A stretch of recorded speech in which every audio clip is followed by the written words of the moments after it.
ये कहानी है एक ऐसे लड़के की जो कहीं दूर अपने माँ के साथ जंगल में रहा करता था। लेकिन एक दिन उसके बेटे के सामने एक बहुत ही खतरनाक डीमन आके उसकी माँ को उसके सामने ही मार देता है, जिससे उसे पता चलता है कि उसके अंदर एक डेविल की पावर है। और ये स्टोरी उसी लड़के की है जो कि अपनी माँ का बदला लेने के लिए उसी डीमन से लड़ जाता है।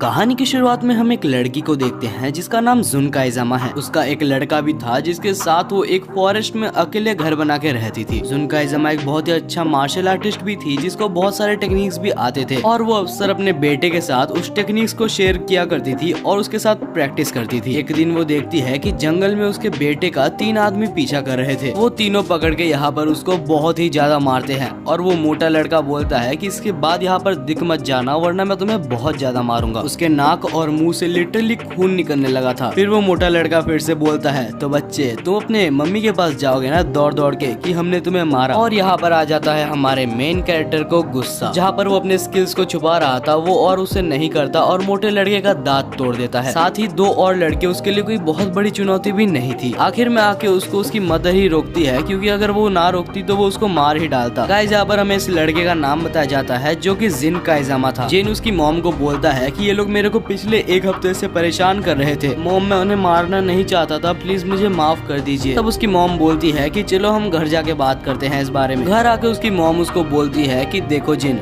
तुम यहाँ के रहने वाले नहीं हो, इस वजह से अपना गुस्से को कंट्रोल करना सीख लो, क्योंकि तुम ऐसे किसी के ऊपर भी हाथ नहीं उठा पाओगे। तुम्हें उन छोटे बच्चों पर हाथ उठाना नहीं चाहिए था। तुम इतने दिनों से मेरे से काइजामा सीख रहे हो लेकिन तुम आज हार चुके हो। जिन बोलता है कि नहीं मॉम, मैं उनसे जीत चुका था। उसकी मॉम बोलती है कि काइजामा का पहला रूल ये है कि अपने गुस्से में कंट्रोल रख के दूसरों को हार्म ना पहुंचाना। जिन बोलता है कि शायद आज मैं हार गया। फिर जिन की मॉम बोलती है मैं यहाँ पर इसलिए रह रही हूँ ताकि मैं दूसरों से डिटैच रहूँ और यहाँ पर खुद ट्रेन करके स्ट्रॉन्ग बनूं। साथ ही मैं तुम्हें भी यहाँ पर स्ट्रॉन्ग बनाना चाहती हूँ। इसके बाद जिन बोलता है कि मेरे पापा के बारे में मॉम आपने अभी तक मेरे को कुछ भी नहीं बताया। लेकिन फिर जुन बातों को घुमाते हुए बोलती है, जिन अपने स्टडीज पे जैसे फोकस करते हो वैसे ही मार्शल आर्टिस्ट पे भी फोकस किया करो। अगले सीन में हम यहाँ पर जिन और जुन को देखते हैं जो कि ट्रेनिंग करने के लिए गए होते हैं। ट्रेनिंग में जिन यहाँ पर उसकी मॉम के ऊपर एक अटैक करता है लेकिन वो आराम से उसको ब्लॉक कर देती है और उसके बाद बोलती है कि यहाँ पर सबसे पहला दुश्मन तुम खुद के हो, क्योंकि तुम्हें अपने ऊपर पहले विश्वास करना होगा ताकि तुम फाइट कर सको। इसके बाद जुन अपना एक स्पेशल अटैक करती है जिसमें वो हवा में उड़ के यहाँ पर जिन को मारने वाली थी, लेकिन फिर वो रुक जाती है और बोलती है ये है काइजामा का सबसे स्पेशल टेक्निक। जिन इस टेक्निक का नाम आंसुई रुई है। इसके बाद जिन उस टेक्निक को अप्लाई करने की कोशिश करता है लेकिन वो पूरी अच्छी तरीके से नहीं कर पाता। जहाँ जुन बोलती है कि बहुत अच्छा ट्राई किया लेकिन तुम्हें थोड़ा टाइम लगेगा ये सीखने में। ट्रेनिंग करते रहो जिन, तुम इसको जरूर मास्टर कर लोगे। अगले सीन में हम देखते हैं जुन को जो कि खाना बना रही होती है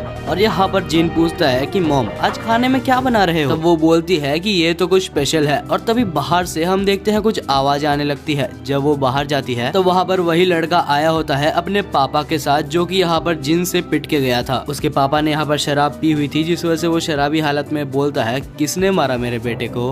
मरना है तेरे को मरने से डर नहीं लगता। और इसके बाद वो कांच का बोतल को फोड़ देता है और उसके ऊपर अटैक करने जाता है। जहाँ पर जिन उसको मारने वाला होता है उससे पहले ही उसकी मॉम यहाँ पर उसको एक ही फाइट में दूर कर देती है। उसके बाद उसकी मॉम बोलती है कि ठीक है आप यहाँ से अब जा सकते हैं। अगले सीन में फिर से दोनों ही घर में बैठे होते हैं जहाँ पर वो बोलती है कि जिन ये मत भूलना कि तुम एक काइजामा हो और तुम्हें अपने गुस्से पे कंट्रोल रखना होगा वरना तुम हार जाओगे। ये हमेशा याद रखना कि अगर तुम गुस्से पे कंट्रोल रखोगे तो तुम्हारी जीत होने की चांसेस ज्यादा है। ये सब वो जिन को समझा ही रही होती है कि बाहर से एक बहुत ही अजीब सा आवाज आता है। जुन सबसे पहले जाके सारे घर के पर्दों को बंद कर देती है। जिन बोलता है मॉम डरने की कोई बात नहीं है, शायद एक जंगली जानवर होगा। तब जिन की मॉम बोलती है नहीं ये एक डीमन है। हम देखते हैं बाहर एक बहुत ही खतरनाक डीमन आ चुका था। जिन मेरी बात ध्यान से सुनो, मैं उससे लड़ने के लिए जा रही हूँ और अगर बाय चांस मुझे कुछ भी हो जाता है तो तुम घबराना मत और बाहर मत आना और अपने ग्रैंडफादर याची मिसियामा के पास चले जाना। इसके बाद जुन यहाँ पर डीमन से लड़ने के लिए बाहर चले जाती है जहाँ पर उन दोनों के बीच में बहुत ही घमासान फाइट होता है। एक मॉर्टल बीइंग होने के बावजूद डीमन को यहाँ पर जुन बहुत ही अच्छा टक्कर दे रही थी, लेकिन फिर यहाँ पर वो डीमन डोमिनेट कर लेता है और उसके बाद यहाँ पर जुन का गला पकड़ लेता है। जिन घर के अंदर बैठ के ये सब सह रहा होता है, लेकिन वो और सह नहीं पाता कि वो उसकी माँ को अपने सामने खो दे। फिर जिन यहाँ पर बाहर चले जाता है और वो डीमन के ऊपर हमला करने की कोशिश करता है, लेकिन मानो उसके अटैक्स डीमन के ऊपर बिल्कुल बेअसर थे। वो डीमन एक ही अटैक में जिन को बेहोश कर देता है और बहुत ही दूर फेंकता है, और उसके बाद जुन को छोड़ के जिन को मारने के लिए वो डीमन चले जाता है। और तब हम देखते हैं कि जिन को बचाने के लिए जुन अपनी कुर्बानी दे के उसके ऊपर अटैक करने के लिए जाती है, लेकिन ये डीमन कुछ ज्यादा ही पावरफुल निकलता है और उसके अटैक्स यहाँ पर उसके ऊपर कोई असर नहीं करते, और वो डीमन यहाँ पर उनके छोटे से घर के ऊपर भी आग लगा देता है। जुन देखती है कि उसके घर के सिलेंडर में से थोड़ा थोड़ा करके गैस लीक हो रहा था, और कोई रास्ता ना देख के यहाँ पर जुन अपने आखिरी सांस तक उसके साथ फाइट करती है और उसको सिलेंडर के पास तक ले जाती है और जाके बोलती है, जिन मैं तुमसे हमेशा से प्यार करती थी, मैं बस इस दुनिया से जा रही हूँ, लेकिन जिन मैं तुम्हारे ऊपर हमेशा नजर रखूंगी। और फिर वो उस डीमन को लेके एक साथ उस घर को ब्लास्ट कर देती है, जिससे ये दोनों ही यहाँ पर मर जाते हैं। जब तक जिन को होश आता है बहुत लेट हो चुका था। जिन अपने माँ के जले हुए कपड़े नीचे पड़े हुए देखता है, जिससे वो समझ जाता है कि उसकी माँ अभी इस दुनिया में और नहीं है। इसके बाद इस चीज को एक्सेप्ट करते हुए वो बहुत ज्यादा रो रहा था। उसकी मॉम के साथ उसकी एक लास्ट फोटो भी उसके पास थी। उसके मॉम के कहे अनुसार वो अपने ग्रैंडफादर के पास चले जाता है। उसके ग्रैंडफादर मिशियामी कंपनी के ओनर थे। जब जिन यहाँ पर उस कंपनी के अंदर उसके ग्रैंडफादर के साथ घुस रहा था, तब उसके बॉडीगार्ड जिन को रोक लेते हैं। वो बॉडीगार्ड बोलता है, बच्चे तुम यहाँ पर कैसे आ गए? बिना परमिशन के तुम इस कंपनी के अंदर नहीं जा सकते। जिन बोलता है, शायद तुम्हें पता नहीं, याची मिशियामा मेरे ग्रैंडफादर है और मेरा नाम जिन काइजामा है। इसके बाद जिन को अपने ग्रैंडफादर के पास ले जाया जाता है और उसके ग्रैंडफादर पहली बार जिन को देख रहे थे। अच्छा तो ये है जिन काइजामा, मेरे साथ फाइट करो जल्दी। जिन को समझ नहीं पाता कि उसके ग्रैंडफादर उसको पानी पिलाने से पहले उससे फाइट करने के लिए बोल रहे हैं।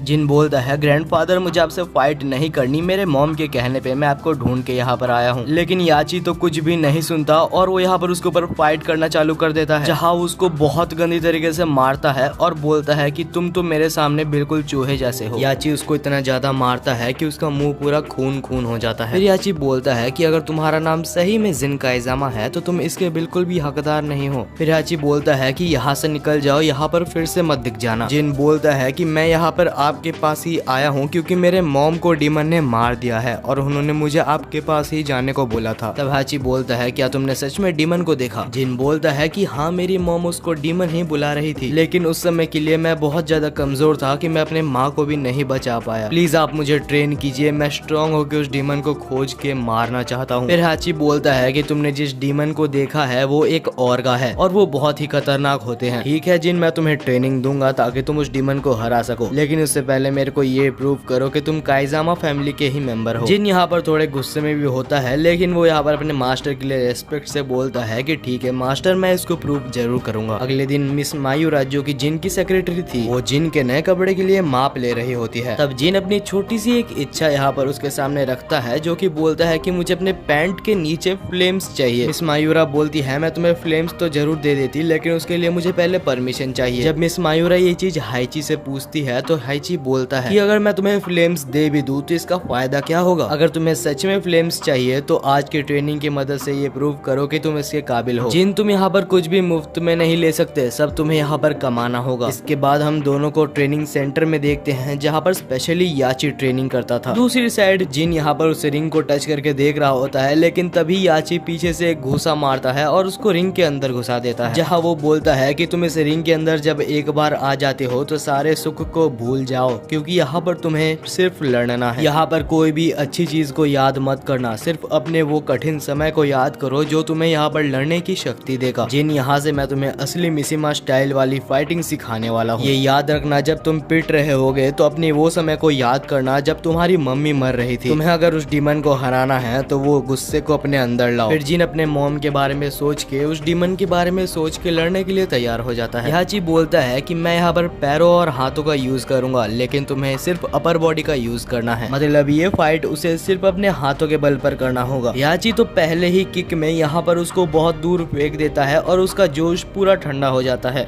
याची बोलता है कि ये समझो ये तुम्हारे अपर बॉडी का ट्रेनिंग हो रहा है। जब तुम्हारा अपर बॉडी बिल्कुल परफेक्ट हो जाएगा तो फिर मैं लोअर बॉडी में आऊंगा, और जब तुम दोनों में ही मास्टरी हासिल कर लोगे तब मैं इसको कंबाइन करके मिशिमा स्टाइल टेक्निक को बनाऊंगा। इसके बाद वो थोड़ा मोटिवेट करता है और जिन फिर से मोटिवेट होकर लड़ने के लिए तैयार हो जाता है।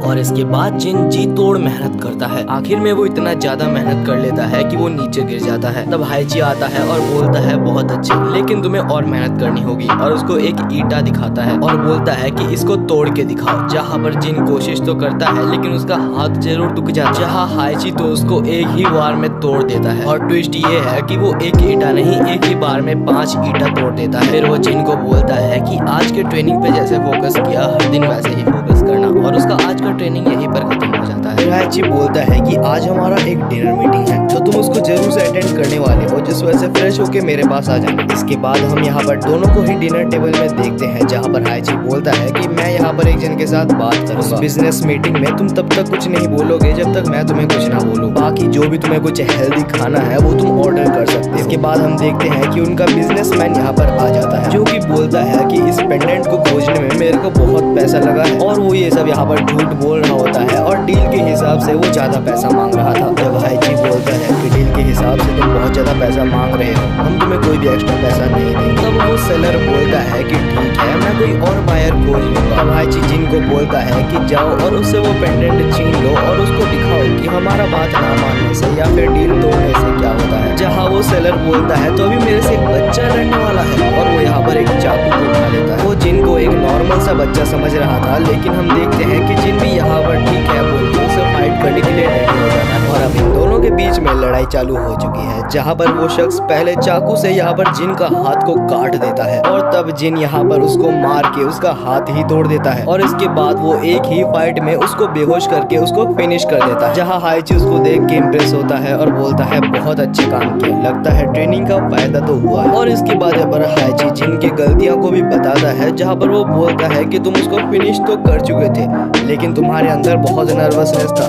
जो कि एक फाइटर का सबसे वीक पॉइंट होता है। इस चीज को लेके कल तुम मेरे साथ काम करोगे। अब दूसरा दिन आ जाता है, जहाँ पर जिन के दूसरे दिन की ट्रेनिंग चालू हो जाती है। उससे पहले हम हाइची को यहाँ पर अपने ऑफिस में काम करते हुए देखते हैं, जो कि मिस मायूरा को बोलता है हमारे साइंटिस्ट को बोलो कि इस पेंडेंट में से जितना इन्फॉर्मेशन हो सके वो निकाल के मुझको दे। और तब हम देखते हैं कि यहाँ पर हाइची को एक मेल भी आया होता है, जो कि एक फाइटिंग टूर्नामेंट के बारे में। अब हम फिर से डे 2 में दोनों की ट्रेनिंग को देखते हैं, जहाँ जिन फिर से अपने ग्रैंडफादर के साथ फाइटिंग कर रहा था, जहाँ पर वो बार बार मार खा रहा था, लेकिन इस बार वो उठ के फिर से फाइट करने के लिए रेडी। जिन यहाँ पर हर तरह की ट्रेनिंग कर रहा था अपने ग्रैंडफादर के कहने पे। वो अपने हाथों को भी मजबूत करता है, पैरों को भी मजबूत करता है। जब भी जिन को डिमोटिवेट फील होता था तो वो सोचता था कि उसकी मॉम कैसे उस डीमन के हाथों मारी गई। उसके ग्रैंडफादर उसको स्कूल भेजा करते थे ताकि उसका माइंड उतना ज्यादा भी ना बिगड़ जाए। यहाँ पर जिन का एक दोस्त भी बन गया था जिसका नाम होरैंग था। जब उसके ग्रैंडफादर बिजी होते थे तो उसके साथ वो फाइटिंग किया करता था। बहुत महीनों की इंटेंस ट्रेनिंग के बाद यहाँ पर हम देखते हैं जिन की बॉडी को, जो कि बहुत ही अच्छी बन चुकी थी। साथ ही यहाँ पर जिन को अपनी मनचाही पैंट भी मिल चुकी थी जिसमें फ्लेम्स भी थी। आखिरी में हम देखते हैं उसके ग्रैंडफादर को, जो कि बोलते हैं जिन तुम सही में अभी बहुत काबिल बन चुके हो, तो क्यों ना आज अपनी पूरी पावर से आमना सामना करें। दोनों के बीच में एक इंटेंस फाइट चालू हो जाती है, जहाँ पर जिन बहुत ही अच्छा टक्कर दे रहा होता है, लेकिन उसके ग्रैंडफादर अभी तक पूरी पावर यूज ही नहीं कर रहे थे, फिर भी वो उसको अच्छे से कंट्रोल कर ले रहे थे। जहाँ पर हाइची उसको चिढ़ाता है और बोलता है तुम अभी भी कमजोर हो, और कमजोर सुन के उसकी आंखें लाल कलर की चमकने लगती है, और लाल कलर की ये उसकी आंखें चमक रही है ये जिन को खुद भी नहीं पता था। लेकिन वो लाल आंख के आते साथ ही उसकी फाइटिंग स्टाइल में बहुत चेंजेस आ चुके थे। उसकी स्पीड, उसकी पावर और उसकी फाइटिंग स्टाइल पूरी तरीके से बदल चुकी थी। उसकी स्पीड इतनी ज्यादा बढ़ जाती है कि अभी तक उसके ग्रैंडफादर जो कि मजे में उसको ले रहे थे उसको अभी कंट्रोल भी नहीं कर पा रहे। और आखिर में अपने एक लाइटनिंग स्ट्राइक के साथ वो अपने ग्रैंडफादर को हरा देता है। याची यहाँ पर जिन को देखता है और हंसता है, फिर बोलता है कि बहुत बढ़िया जिन, तुमने आखिरकार उसको अनलॉक कर ही लिया।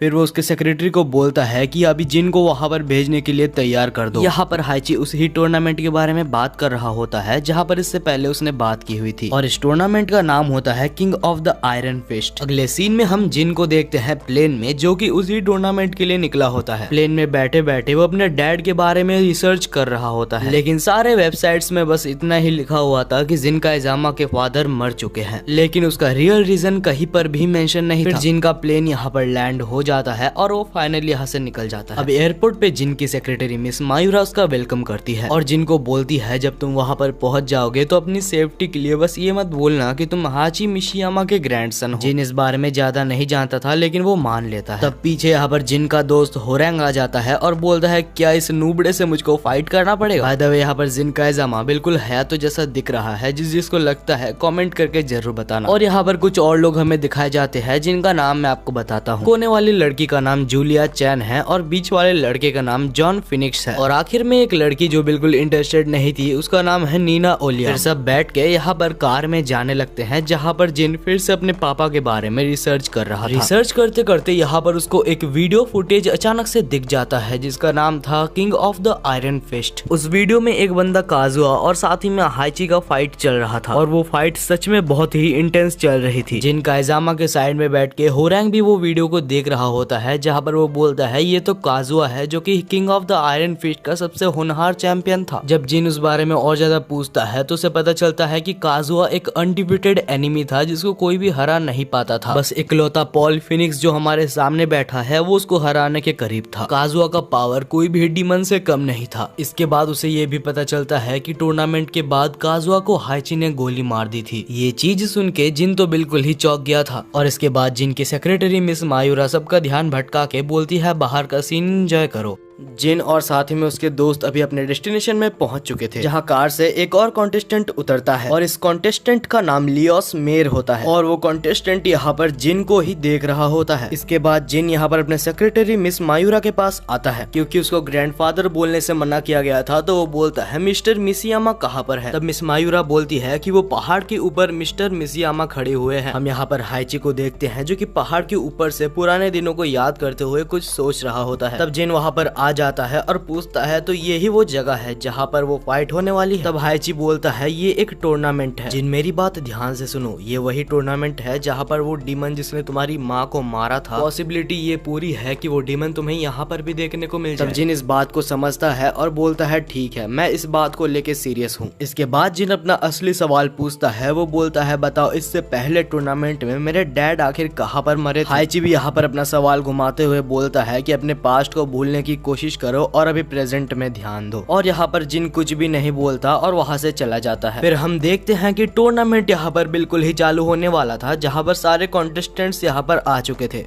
एना William, Forrest Law, Steve Fox, Anna माडे, योशी मित्सु और साथ ही में यूमा भी, और साथ ही और 3 कॉन्टेस्टेंट्स। और इसके बाद हम मिस मायूरा को देखते हैं जो कि सबका वेलकम करती है, और साथ ही हमें यहाँ पर हाइची को भी दिखाया जाता है। हाइची बोलता है कि तुम सबका यहाँ पर स्वागत है, और ये याद रखना कि यहाँ पर कोई भी एरे गहरे फाइटर्स नहीं आते। पूरे वर्ल्ड के बेस्ट फाइटर्स में से भी कुछ फाइटर्स ही यहाँ पर आ पाते हैं। आज की रात कोई भी फाइट नहीं होने वाली, लेकिन कल से ये टूर्नामेंट चालू होने वाला है, और यहाँ पर सारे अच्छे अच्छे खाने भी उनको दिए जाते हैं, साथ ही में ड्रिंक्स भी रखे होते हैं। दूसरी साइड कुछ इन्फॉर्मेशन पता लगाने के लिए नीना विलियम्स के पीछे जिन चला जाता है। तभी बीच में उसको एक आदमी मिलता है, और वो वही आदमी था जिसका नाम लियोस मेस था। वो आदमी पूछता है तो क्या तुम जिन काइजामा हो। जिन बोलता है हाँ मेरा नाम जिन काइजामा है। वो बोलता है मुझे पता है कि तुम हाइची मिशियामा के स्टूडेंट हो और तुम्हें मारने में मुझे बहुत मजा आएगा। जिन बोलता है अगर ऐसी बात है तो यहीं पर चालू हो जाओ, देखते हैं कौन जीतता है। ये सारी चीज ड्रोन से हाइची भी देख रहा था, इसका अंदाजा जिन को लग जाता है, जिस वजह से वो रुक जाता है। और हाइची यहाँ पर पहला टूर्नामेंट उन दोनों के बीच में ही सेट करने के लिए मिस मायूरा को बोल देता है। इसके बाद जिन यहाँ पर नीना विलियम्स का पीछा करते हुए जा रहा होता है, जहाँ पर नीना विलियम्स को भी इसका अंदाजा लग जाता है। और फिर नीना विलियम्स उसको पूछती है कि आखिर तुम मेरा पीछा क्यों कर रहे हो। जिन बोलता है मेरा नाम जिन काइजामा है, और क्या तुम मुझे काजुआ के बारे में कुछ बता सकती हो। जहाँ पर नीना विलियम्स बोलती है कि मेरा पीछा करना बंद कर दो वरना तुम्हारे लिए अच्छा नहीं होगा, और ये बोल के वो यहाँ से चली जाती है। और तब जिन फिर कहीं दूर यहाँ पर फिनिक्स को भी देखता है जो कि ड्रिंक कर रहा था। जिन उसको भी इंट्रोड्यूस करता है, जहाँ पर फिनिक्स बोलता है कि तुम नीना से बात मत ही करो क्योंकि वो बिल्कुल भी फ्रेंडली नहीं है। जिन बोलता है कि तुम एक बार काजुआ से फाइट कर चुके हो तो तुम्हारा क्या उसके बारे में ओपिनियन है। तब फिनिक्स बोलता है कि वो एक प्योर डेविल था जो कि जीतने के लिए कुछ भी कर सकता है और उसने मिशिमा स्टाइल की एक खास टेक्निक को भी यूज किया था जो कि बिल्कुल बैन था। फिर जिन पूछता है क्या तुमने हाइची और काजुआ का फाइट को अपने आंखों से देखा है, और तब फिनिक्स यहाँ पर याद करता है अपने पास्ट को जहाँ पर वो फाइट चल रही होती है। फिनिक्स वहाँ पर उस फाइट को देख रहा होता है जहाँ पर हाइची और काजुआ लड़ रहे थे और काजुआ यहाँ पर वर्ल्ड का स्ट्रॉन्गेस्ट बनने के लिए हाइची को यहाँ पर एक गड्ढे में फेंक देता है। जहाँ सबको लग रहा था कि हाइची मर गया है, वो वापस आके काजुआ को मार देता है। दूसरे दिन हम देखते हैं कि यहाँ पर हाइची सबके मैच मेकिंग को सिलेक्ट कर रहा होता है, जहाँ जिन आके बोलता है कि मिस्टर मिशिमा मुझे आपसे बात करनी है, जहाँ पर हाइची बोलता है कि नहीं अभी नहीं। तब जिन बोलता है कि जो भी काम कर रहे हैं उसको बंद कीजिए और मेरा क्वेश्चन का आंसर दीजिए। जहाँ बाकी दोनों उस रूम से बाहर चले जाते हैं और दोनों अकेले में बात करते हैं। जिन पूछता है कि क्या आपने मेरे फादर को मारा था। हाइची आंसर देता है कि तुम्हारे डैड यहाँ पर एक प्योर डेविल बन चुके थे और उसका जिंदा रहना एक वार्निंग से कम नहीं था। एक्चुअली उसमें एक डेविल बिलोंग करता था और जब भी वो कमजोर होता था वो डेविल उसको पावर देता था। ये चीज मुझे बाद में समझ आई और तुम इस चीजों के बारे में सोचना बंद कर दो क्योंकि तुम्हें अपनी पावर को इंक्रीज करना है, ना कि तुम्हारी पापा। दूसरी साइड हम हाइची को देखते हैं जो कि मिस मायूरा के साथ यहाँ पर एक प्लान बना रहा होता है, जो कि बोलता है कि मैं जिन को बस एक चारे की तरह यूज कर रहा हूँ ताकि मैं ओर्गा को पकड़ पाऊँ। वो आखिर हारे या जीते मुझे उससे कोई फर्क नहीं पड़ता। हाइची को यहाँ पर ओर्गा के पावर्स के बारे में जानना होता है ताकि वो जान सके कि आखिर उसके बेटे को यहाँ पर ओर्गा ने पोजेस कैसे किया था। दूसरी साइड हम जिन को देखते हैं जब वो स्कूल जा रहा था तो उसकी एक दोस्त थी जिसका नाम सायू था। एक दिन यहाँ पर जिन बैठ के मेडिटेशन कर रहा होता है। जब सायू वहाँ पर पहुँचती है और बोलती है कि तुम्हारा कुछ देर में मैच है तो तुम यहाँ पर मेडिटेशन क्यों कर रहे हो। जिन बोलता है कि बस ऐसे ही मेरा स्ट्रेस रिलीव करने के लिए। सायू बोलती है कि तुम्हारा पहला ओपोनेंट जो है वो एक कुंफू मास्टर है तो थोड़ा सा बच के रहना। इसके बाद हम डायरेक्ट यहाँ पर टूर्नामेंट वाले स्टेज में देखते हैं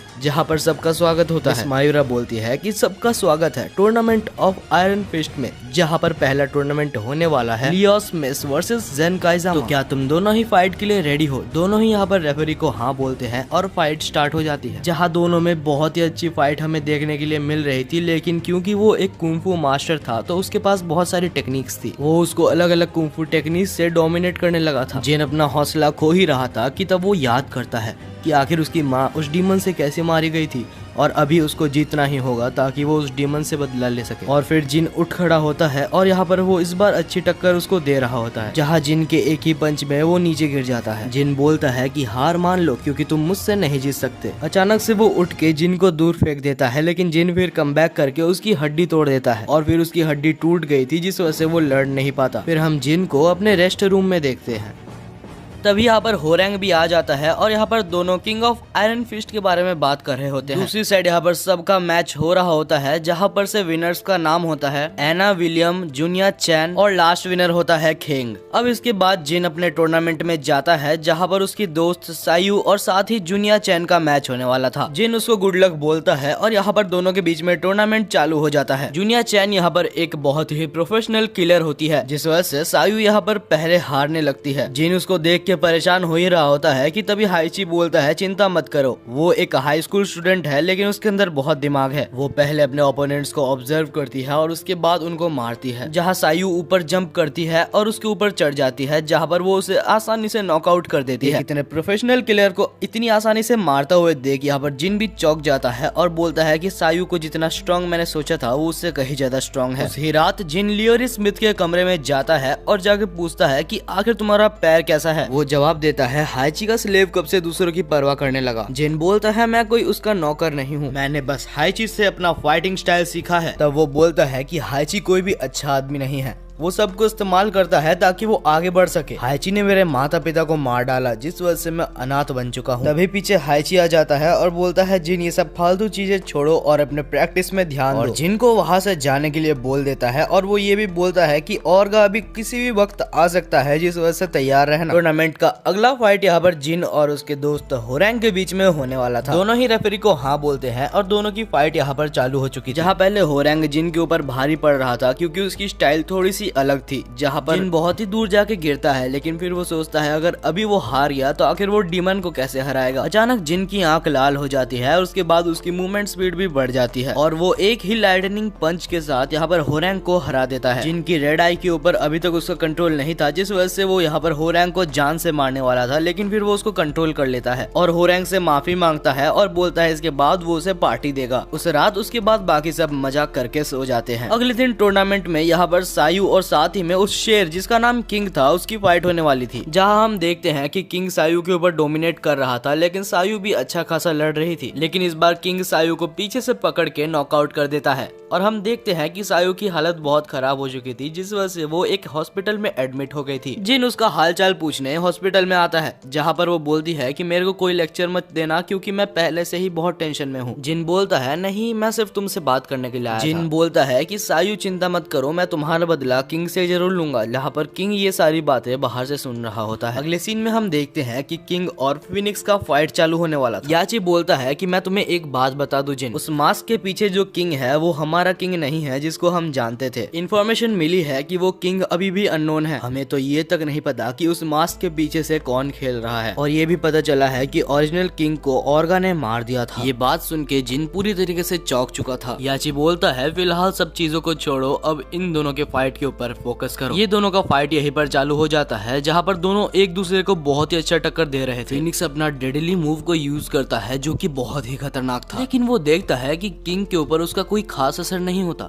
फिनिक्स उसको देख के चौंक गया था। वो सोचता है आखिर ये कौन है जिसने मेरे स्ट्रॉन्गेस्ट मूव को सह लिया। तभी अचानक से किंग फिनिक्स को पकड़ता है और एक बहुत ऊंचा जंप लगाता है और उसको सीधा नीचे आके नॉकआउट कर देता है। याची बोलता है जिन तुम्हें अपना फाइनल ओपोनेंट मिल चुका है। दूसरी साइड हम देखते हैं याची को, जो कि एक डॉक्टर के साथ बात कर रहा था, और वो डॉक्टर वही डॉक्टर है जो कि पेंडेंट के बारे में रिसर्च कर रहा होता है। याची बोलता है तो ऑर्गा का पकड़ने का जाल तुम्हारे पास रेडी है ना? डॉक्टर बोलता है कि वो सब तो ठीक है, लेकिन अगर जिन का रेड आई अभी भी एक्टिवेट नहीं हुआ तो ऑर्गा का आने का कोई चांस नहीं है। याची ठीक है बोलता है और हम देखते हैं अगले दिन यहाँ पर लास्ट टूर्नामेंट चालू हो जाता है। रेफरी बोलता है तो king of the iron fist का लास्ट मैच चालू होने वाला है, जहाँ पर सब लोग अपनी पोजीशन ले लेते हैं ताकि वो आराम से इस फाइट को देख सके। दोनों के ही पास अपने यूनिक स्टाइल्स है जिससे वो ये मैच को आराम से जीत सकते हैं। मैच शुरू होते साथ किंग वही टेक्निक को यूज करता है जो टेक्निक उसने फिनिक्स के ऊपर किया था, लेकिन जिन टाइम से उसके पकड़ से बच जाता है। लेकिन फिर हम किंग को देखते हैं जो कि आराम से यहाँ पर जिन को बहुत ही दूर फेंक देता है और उसको मारे जा रहा था। तो फिनिक्स बोलता है तुम्हें ये करना होगा। साथ ही उसके सारे दोस्त बोलते हैं जिन तुम उठ जाओ, अगर हम नहीं जीत पाया तो हमें बस तुम्हें ही इस मैच का विनर देखना है। तभी जिन उसी टाइम को याद करता है जब वो वीक हुआ करता था और वो कभी भी अपने माँ को उस डीमन से नहीं बचा सकता था, लेकिन अभी इस टाइम पे वो इतना ज्यादा वीक नहीं है कि वो ऐसे ही हार मान ले। अचानक से जिन का यहाँ पर रेड आई एक्टिवेट हो जाता है और वो अपने पावर्स के साथ बहुत ही आसानी से यहाँ पर डोमिनेट कर लेता है, जहाँ फाइनली रेफरी इस मैच का विनर जिन काइजामा को घोषित कर देते। जहाँ पर उसके दोस्त जिनके लिए बहुत ही खुश थे। याची बिल्कुल गुस्सा हो चुका था क्योंकि इन सब के पीछे उसका मकसद था कि वो ऑर्गा को पकड़ पाए। जिन किंग को बोलता है कि इस मैच से मैंने जितने भी पैसे जीते हैं सब तुम रख लेना, क्योंकि मुझे पैसों की कोई जरूरत नहीं है। दूसरी तरफ यहाँ पर वो जब जा रहा होता है तभी उसके सामने याची आ जाता है और बोलता है जिन अभी भी तुम्हारा टूर्नामेंट खत्म नहीं हुआ, तुम्हें अभी मुझे हराना है, उसके बाद ही तुम इस टूर्नामेंट को जीतोगे। और तभी हमारा एक और मैच चालू होता है, जिन काइजामा वर्सेस हाजी मिशियामा। जो पेंडेंट हाइची के पास है वो जब चमकेगा इसका मतलब कि ऑर्गा यहाँ पर आने वाला है, और बस उसी को करने के लिए हाइची यहाँ पर जिन से लड़ रहा है। याची डीमन ऑर्गा को कैद करके उसके सारे पावर्स को अपने अंदर लेना चाहता था। याची यहाँ पर जिन को गुस्सा दिलाने के लिए बोलता है कि मैंने ही ऑर्गा को बनाया है और मैंने उसे ऑर्डर दिया था ताकि वो तुम्हारे मॉम को मारे। ये सब सुन के जिन का फिर से रेड आई एक्टिवेट हो जाता है जो कि बिल्कुल उसके पापा की तरह लग रहा था। जिन बोलता है कि याची तुमने अभी ये सब बता के मुझे तुम्हारी जिंदगी की सबसे बड़ी गलती की है, और अगर तुम यहाँ से जिंदा चले गए तो मेरा नाम बदल देना। दोनों की ही फाइट यहाँ पर चालू हो चुकी थी, जहाँ पर जिन आराम से पहले हाइची को बहुत ही दूर फेंक देता है। उसके बाद जिन यहाँ पर उसके ऊपर चढ़ के उसे इतना मारता है कि हाइची लगभग बेहोश होने वाला था, लेकिन तभी अचानक से हाइची उठ जाता है और बोलता है तुम्हें लगता है मैं इतनी जल्दी मर जाऊंगा। फिर से दोनों के बीच में यहाँ पर फाइट होने लगती है, जहाँ पर इस बार हाइची जिन के ऊपर भारी पड़ रहा था और हाइची इस बार उसको दूर फेंक देता है, जहाँ जिन बेहोश हो जाता है। सबको लग रहा था कि जिन यहाँ पर हार चुका है, लेकिन जिन यहाँ पर बेहोश होके अपनी मॉम के बारे में याद कर रहा था, उसकी ट्रेनिंग के बारे में याद कर रहा था।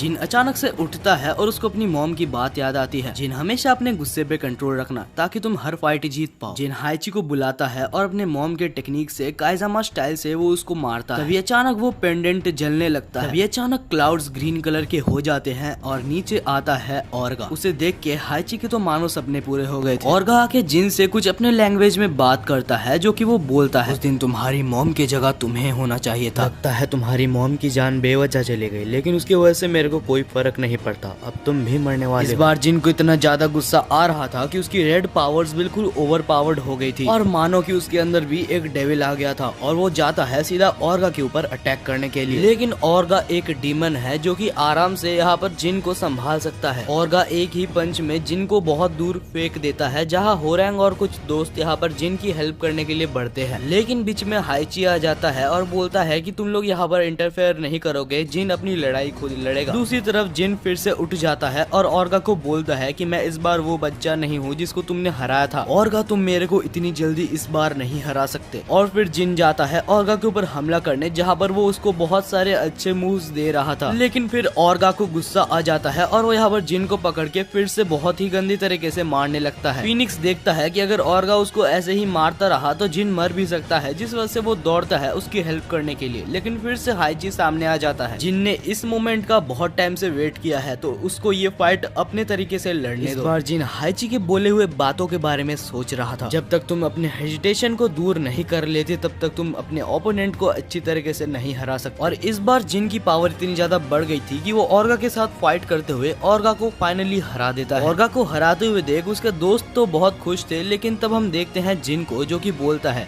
कि हाइची, आपसे मेरा अभी से कोई भी रिलेशन नहीं है, मेरा रिवेंज पूरा हो चुका है और आप अभी मेरे कोई भी नहीं लगते। हाइची बोलता है कि अगर मैं नहीं होता तो तुम इसको पकड़ भी नहीं पाते। जिन ये भी बोलता है कि अगर आप बहुत अच्छे आदमी होते तो आज मेरे माता पिता भी जिंदा होते। हाइची जब फाइनली ऑर्गा को कैद करने वाला था, तभी यहाँ पर अचानक से ऑर्गा का शरीर ग्रीन कलर में चमकने लगता है और कुछ ही देर में हम ऑर्गा को देखते हैं, जो कि हवा में होता है और उसका एक नया ही रूप हमें दिखाया जाता है। इस फॉर्म का नाम ट्रू ऑर्गा था और उसके सांप जैसे दांत भी थे, साथ ही सांप जैसे उसके हाथ भी थे। ऑर्गा से ये फॉर्म लगभग 2 से 3 गुना ज्यादा स्ट्रॉन्ग। ट्रू ऑर्गा यहाँ पर बहुत ही गुस्सा होता है और जिन के ऊपर हमला करता है। जिन को वो हमला हिट हो जाती है और वो बेहोश हो जाता है, जहाँ उसकी हेल्प करने के लिए उसके सारे दोस्त उसके ऊपर हमला करने लगते हैं, जहाँ फिनिक्स अपना स्पेशल मूव यूज करता है जिससे ट्रू ऑर्गा बहुत घायल हो जाता है। साथ ही सायू भी यहाँ पर उसके ऊपर हमला करती है, जिससे वो थोड़ा और घायल हो जाता है। लेकिन उसके बाद ट्रू ऑर्गा यहाँ पर फिनिक्स और होरैंग को दूर फेंक देता है और हम देखते हैं वो यहाँ पर सायू की तरफ देखता है। वो सायू को अपने स्नेक वाले हाथों से पकड़ के फिर से ऊपर उठा देता है, जहाँ पर जिन बेहोश पड़ा हुआ देख रहा था। जिन सोच रहा था कि ये तो बिल्कुल सायू को वैसे ही मार रहा है जैसे उसने मेरी माँ को मारा था। क्या मैं इतना कमजोर हूँ कि मैं अभी तक अपने अपनों को नहीं बचा सकता? तो वो सोचता है कि हाइची ने ये बोला था, जब भी तुम कमजोर पड़ोगे अपने वीकनेस के बारे में सोचना, अपने गुस्से के बारे में सोचना। उस बारे में सोच के इस बार जिन बहुत गुस्सा हो गया था और उसके अंदर फिर से डेविल पावर्स आ गई थी। जिन ट्रू ऑर्गा को बोलता है कि अगर हिम्मत तुझ में है तो उसको छोड़ और मेरा सामना कर। ऑर्गा, तूने मेरी सारी फैमिली ले ली और अब तू मेरे दोस्त को भी लेना चाहता है। इसके बाद जिन ट्रू ऑर्गा के ऊपर हमला करता है और बहुत घंटों तक उनकी फाइट चलती है, जहाँ फाइनली जिन एक बहुत ही खतरनाक पंच ऑर्गा के ऊपर करता है और उसका काम तमाम कर देता है। जहाँ जिन की पावर देख के और उसकी कामयाबी देख के सब खुश थे, तभी याची सामने आ जाता है और बोलता है, मुझे लगा ही था कि तुम्हारे अंदर भी डेविल की पावर है, जिस वजह से तुम्हारे फादर मरे थे, अब तुम भी वैसे ही मरने वाले हो। तभी हाइची अपने अंदर से गन निकालता है और जिन काइजामा को शूट कर देता है। जिन को गोली लग चुकी थी, लेकिन अभी तक वो मरा नहीं था और हम देखते हैं जिन को, जो कि अपने मॉम के पास चला गया होता है, जहाँ उसकी मॉम बोलती है कि अपने पावर्स को अच्छे काम के लिए ही यूज करना। तभी अचानक जिन को होश आता है, लेकिन इस बार जिन पूरी तरीके से डेविल बन चुका था। वो हाइची को इतना ज्यादा मारता है कि उसके पूरे मुंह से खून निकलने लगता है। जब जिन के दोस्त उसे रुकने के लिए बोलते हैं तो जिन रुक जाता है और अचानक से ही वो कहीं उड़ के चला जाता है। और गाइज, यहीं पर सीजन 1 खत्म होती है। आप जरूर बताना कि आपको इसका नेक्स्ट पार्ट चाहिए या नहीं। और मेरे को पर्सनली एनीमे बहुत ही अच्छा लगा। और मैं आप सभी को ये बता देता हूँ कि जिन काइजामा का फादर अभी तक मरा नहीं है।